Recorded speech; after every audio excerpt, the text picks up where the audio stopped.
doesn't work in cycles of 1 week, 1 month, one settlement. It doesn't work like that. The truth is that the stock market is a fascinating place because the guys who are smart bat at 55%, which means they're right 55% of the time. The guys who are dumb bat at 49%. All of us are actually not experts. We are all pretty much in the dark. We are clueless. Some guys pretend to be experts. There are no experts. Take this from me. If a guy makes a forecast to you, ask him why he's making that forecast and telling you. Because if it forecast had any value, he wouldn't be telling it to you.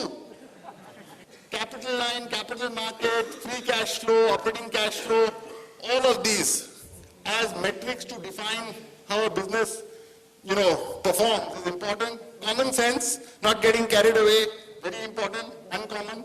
And finally, I started off by saying I'm semi-academic. I really believe that in this business, the more you read, the more likelihood you have of improving your strike rate from 55% to 56%. And believe me that incremental 1% matters. Make damn sure that you don't buy 1 rupee for 1 rupee 10 paisa.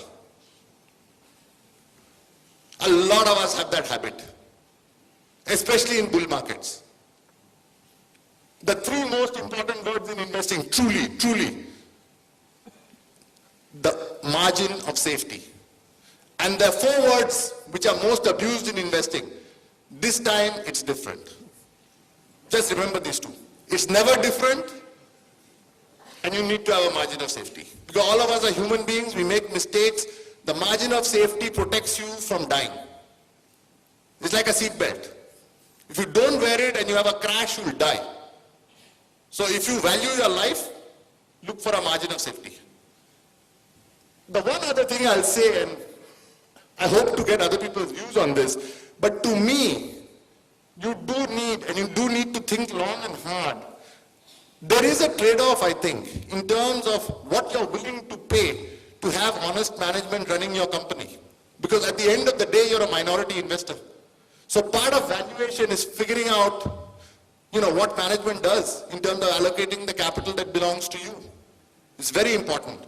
And sometimes you can have unhappy outcomes because you neglect it. Okay, so the first one, it's true about me. That's why I'm in this business actually. Because I'm the guy with the 120 IQ trying to survive out here. It's very important. IQ doesn't matter in this business. Let me assure you that. Zero relevance. What does matter is making sure that you do things in a way that cuts the chances of your getting out, of making a horrible mistake. So, 1, I'm sorry to be so repetitive. The price you pay determines the value you get. Don't worry about looking stupid. Between looking stupid and getting rich, better to look stupid. It's a choice all of us have very often. But don't worry about it. In fact, I remember someone told me when I first bought Bharat Electronics and Container Corporation many years ago, they said, और कुछ नहीं मिला क्या? इतने सारे share हैं इस देश में, तेरे और कुछ नहीं मिला क्या? भारत इलेक्ट्रॉनिक्स ही खरीदना है. Because in 1990 people didn't know what Bharat Electronics did. So it doesn't matter. If you look stupid, you look stupid. That's fine. I think the other thing is, don't panic when trouble hits you, because trouble is bound to hit you at some stage of your life. So don't jump ship at the first sign of trouble. Equally, don't get excited by today's fads. What is hot today?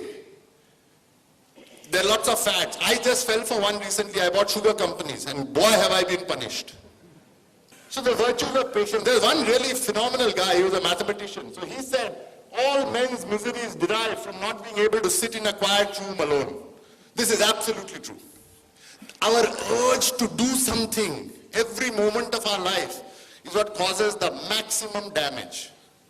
None of us feel happy sitting on our backside and warming a chair and just letting money grow on the tree. It causes you so much grief, so much discomfort, because you feel important only when you're doing something.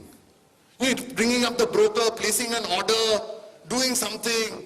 Activity is the buzz of the stock market. In fact, even the brokers hate you if you don't trade. They stop ringing you up, they stop sending you your research. That's a sign you've become a value investor.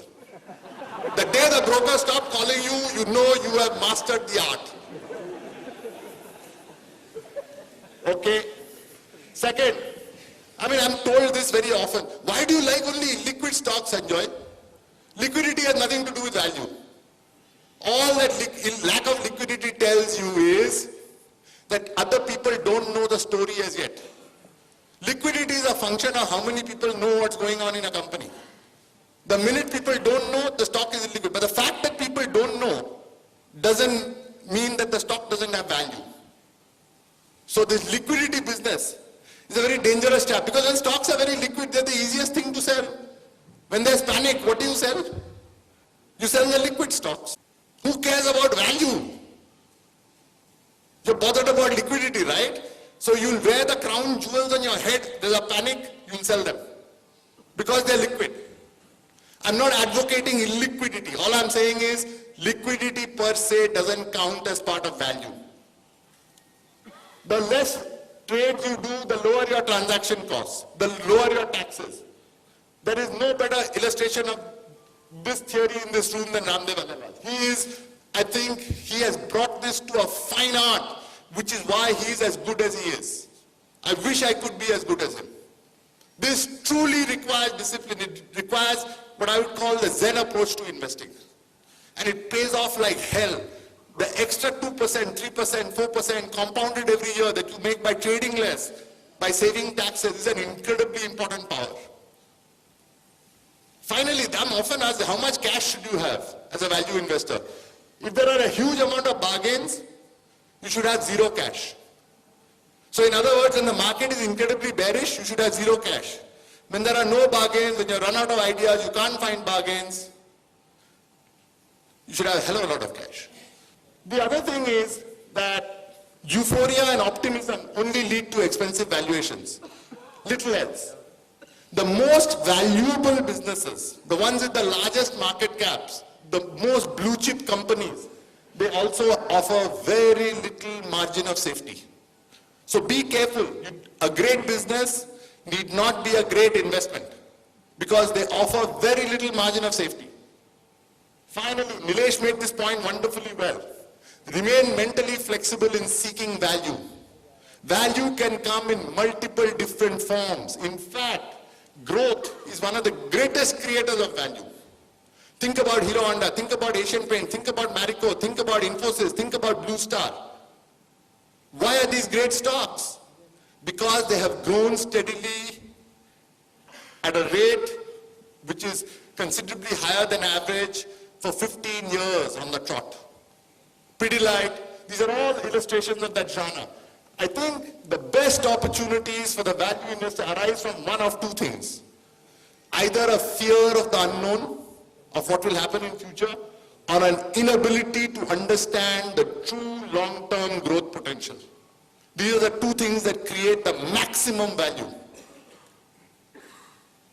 Finally, so what am I saying?